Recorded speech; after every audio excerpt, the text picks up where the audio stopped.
Lors de cette capsule vidéo, nous allons étudier ensemble les différentes caractéristiques des organisations. Alors, il s'agit d'une étape primordiale, même fondamentale, du diagnostic managérial. En effet, une organisation a différentes caractéristiques et selon celles-ci, elles vont impacter la pratique managériale de l'organisation. Par exemple, une, une association de jeux de cartes havraise n'aura pas les mêmes caractéristiques que l'entreprise totale qui est internationale, qui a plus de ressources financières, qui a un but lucratif, etc. Donc nous allons étudier deux types de caractéristiques. Donc la première qui est les caractéristiques fondamentales, c'est-à-dire la structure, l'architecture de l'organisation. Sans elle, il n'y aura pas d'organisation. Et les caractéristiques de fonctionnement, c'est-à-dire que sans elles, finalement, l'organisation ne pourrait pas fonctionner. Première caractéristique, la finalité, c'est-à-dire le but de l'organisation, donc sa raison d'être. Une finalité qui est soit lucrative ou non lucrative, c'est-à-dire lucrative, partage des bénéfices, non lucrative, ce n'est pas le partage des bénéfices, ça peut être ça peut être d'autres objectifs. Il faut savoir qu'il y a une caractéristique qui est commune à toute organisation, car l'organisation, je vous ai donné la définition en première page, l'organisation s'inscrit dans le temps, elle est durable. Donc c'est un ensemble de personnes interdépendantes qui agissent dans un objectif commun, de manière durable. Et donc il y a cette notion de pérennité, c'est-à-dire que chaque organisation cherche à survivre. Ensuite, il y a également d'autres types de finalités. Il s'agit par exemple de la satisfaction des parties prenantes. Donc les parties prenantes, ce sont tous les acteurs qui contribuent, donc volontairement ou non, vous avez la définition aussi, à la capacité de créer de la valeur et qui sont ses bénéficiaires potentiels et où supportent les risques. Donc nous avons comme partie prenante par exemple les banques, les, euh, les salariés, etc. Donc là, il s'agit donc de la théorie d'Edward Friedman qui s'oppose à celle de méthode Friedman. Alors attention à ne pas inverser Freeman et Friedman, qui, selon donc, méthode Friedman, qui est plutôt une vision classique, qui parle du coup d'une finalité donc avec un simple partage des bénéfices auprès des actionnaires. Nous sommes dans un contexte de développement durable. Donc, pour le développement durable, je vous renvoie à la définition du rapport de Brundtland de 1987. Donc voilà, c'est à partir des années 80 que ça a émergé un petit peu, enfin, en amont de Brundtland, il y avait les conférences de Rome. Pour rappel, le développement durable, c'est trois piliers: économique, culturel et social. Attention, souvent, on résume le développement durable à la simple écologie. Non, il y a les trois piliers, avec un quatrième qui commence à émerger, c'est le pilier culturel. Et là, dans ce cas-là, nous parlons de responsabilité sociétale de l'entreprise. Alors, est-ce une finalité? Alors là, ça laisse à réflexion. C'est pour ça que je vous ai mis des petits tirets. Est-ce que c'est l'objectif, la raison d'être de l'organisation, d'être dans une approche de développement durable, ou s'agit-il simplement d'une dédéisation ou du greenwashing, c'est-à-dire de simplement un saupoudrage de développement durable en termes d'image de marque, ou est-ce vraiment inscrit dans l'ADN, dans les gènes de l'organisation, et donc sa finalité? C'est pour ça que j'ai mis les tirets, car certains parlent de finalité sociétale, donc dans ce cas-là, il s'agirait clairement d'une finalité, ou d'autres parlent de responsabilité sociétale de l'entreprise, c'est-à-dire que l'entreprise doit répondre d'eux. C'est le sens du mot responsabilité. Elle doit répondre de son activité, de son action sur son environnement par rapport aux externalités, donc positives et négatives. Et là, c'est plutôt en question des externalités négatives. Je vous renvoie, par exemple, sur un exemple d'actualité, sur le cas de Volkswagen, par exemple. Donc, voilà. Est-ce que la responsabilité sociétale est une finalité ou est-elle simplement qu'une responsabilité? D'accord, nous avons vu la finalité, donc le but. Ça répond à la question pourquoi l'organisation est là. Quel est son but? Quel est son objectif? Donc, toujours dans les caractéristiques fondamentales, on a vu son but. Maintenant, on va se poser la question comment? Qu'est-ce que fait l'organisation? Et donc, nous sommes dans l'activité. L'activité, c'est son champ d'action. C'est son domaine où celle-ci va exercer son activité pour répondre à sa finalité. Donc, il y a trois secteurs d'activité. Le secteur primaire, donc là, c'est tout ce qui est sur l'exploitation des ressources naturelles, par exemple l'agriculture. Le secteur secondaire, qui est la transformation, je vais parler de Total tout à l'heure, par exemple, une activité de raffinerie, donc de transformation du pétrole brut en, je sais pas, par exemple, en essence, est une activité de type secondaire. Sa vente est une activité tertiaire. Donc attention, une entreprise qui là, par exemple, avait une finalité lucrative, donc le partage des bénéfices, peut avoir plusieurs activités. Là, ici, il s'agit d'une activité secondaire, on a dit la transformation du pétrole, et tertiaire, la vente produits finis. Là, ce sont les activités, ça répond à la question que fait l'organisation. Mais on l'a vu aussi, l'organisation s'inscrit dans un cadre juridique, notamment pour une question de durabilité et pour avoir des droits et aussi être assujetti à des obligations.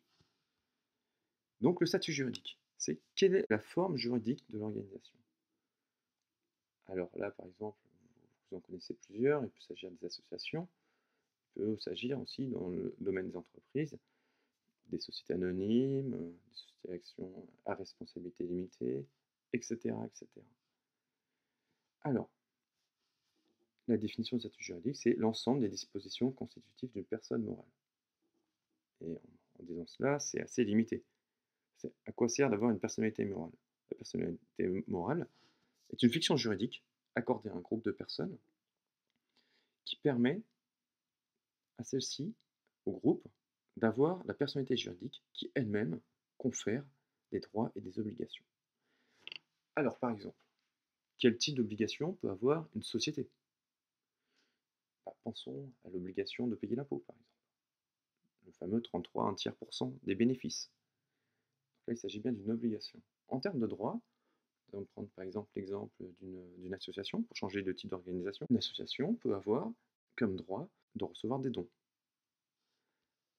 Donc là, nous nous inscrivons dans un cadre juridique.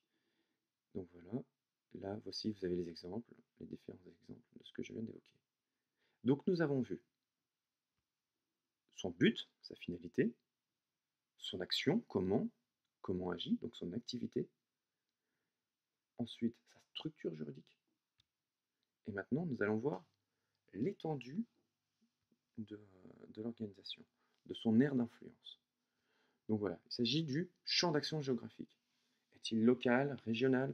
Par exemple, j'ai donné l'exemple de l'association de jeux de cartes Avres, donc celle-ci va avoir un champ d'action géographique communal, on peut même dire peut-être intercommunal, allez, on va dire local, peut-être régional s'il y a des concours de cartes, je ne sais pas. Mais ça, ce sont des éléments qui sont importants, car ça permet de voir aussi, d'étudier aussi l'environnement de l'organisation. Qui dit environnement renvoie sur le processus stratégique. Donc voilà, car l'environnement influence le processus stratégique. Donc tous ces éléments sont vraiment fondamentaux pour l'étude, l'analyse de la technique managériale, notamment des décisions stratégiques. Donc nous avons vu les caractéristiques fondamentales, je le répète, finalité, activité, statut juridique et champ d'action géographique. Nous allons voir maintenant comment l'organisation va-t-elle fonctionner. Pour cela, il y a des caractéristiques de fonctionnement. C'est-à-dire que vous allez retrouver dans chaque organisation ces deux types de caractéristiques. La structure de l'organisation et les ressources. Il faut savoir que les compétences, je les ai mis en ressources immatérielles. Donc la structure de l'organisation. Alors vous avez tous vu un organigramme. Je ne vais pas insérer dans cette vidéo. Si vous voulez, vous pouvez, si vous ne connaissez pas, vous tapez organigramme sur votre moteur de recherche et vous verrez à quoi cela ressemble. Donc il y a une organisation horizontale. Il s'agit de la répartition des tâches. Répond à la question qui fait quoi. Effectivement, dans une entreprise, je vais prendre par exemple l'exemple de la restauration. Le cuisinier ne va pas faire le service. Ensuite, il y a l'organisation verticale. Et alors là, il s'agit de la répartition du pouvoir. Mais attention, celle-ci, contrairement à l'organisation horizontale, il y a deux questions. C'est qui commande qui et comment l'autorité s'applique. Et là, vous voyez bien dans la deuxième question qu'il y a des styles de direction. Et là, je vous renvoie sur Likert. L'organisation verticale. Je vous l'ai dit, c'est répartition du pouvoir. Donc, ce pouvoir comprend deux notions. Il s'agit de l'autorité et de la responsabilité. La responsabilité, je vous l'ai évoqué, il s'agit donc de répondre de ses actes ou de ceux dont on a la charge, c'est-à-dire des subordonnés. L'autorité, c'est le pouvoir de commander, de prendre des décisions et de se faire obéir. En gros, dans une organisation, ce qui va être recherché, c'est l'autorité. A contrario, la responsabilité est plutôt fuite. Ces deux concepts sont fondamentaux et ils doivent être imbriqués. C'est-à-dire, on comprend mal une autorité sans responsabilité. C'est-à-dire, je vous donne des ordres, mais dès qu'il y a quelque chose qui ne va pas, si je me défausse et je me dis, je ne dois pas répondre, dans ce cas-là, il va y avoir une distorsion et une perte d'efficacité, notamment sur l'exercice du pouvoir. Et donc là, je vous renvoie sur l'objectif. L'objectif de l'organisation verticale, pour qu'il y ait un pouvoir efficace, c'est de conjuguer l'autorité et la responsabilité. Comme je vous l'ai indiqué, l'autorité est recherchée alors que la responsabilité est fuie. Alors, dans l'organisation, comment l'autorité s'applique? Il y a, on va faire de manière binaire, il y a la forme centralisée et décentralisée. Donc nous avons vu les caractéristiques de fonctionnement, nous avons la structure de l'organisation, c'est-à-dire qui fait quoi, qui commande qui, comment l'autorité s'applique. Nous allons voir ensemble les ressources. Donc les ressources sont l'actif d'une organisation permettant de développer des stratégies susceptibles d'améliorer sa performance. Alors la performance, il s'agit de l'efficacité plus l'efficience. Donc l'efficacité, c'est l'atteinte des objectifs, l'efficience, c'est l'atteinte des objectifs avec une réduction des coûts. Par exemple, si j'ai un objectif de 10, d'une vente de 10 produits, si je vends 10 produits en consommant moins de temps que le temps imparti, je suis plus efficient. Les ressources, c'est quels sont les moyens utilisés. Elles se combinent parfaitement avec l'activité. L'organisation fait quoi? Et ensuite, c'est comment. Comment elle laisse à travers les ressources. Donc les ressources humaines, là, le capital humain, matériel. Donc il s'agit des stocks, des machines, immatériel, des brevets, et voilà. Et les compétences organisationnelles.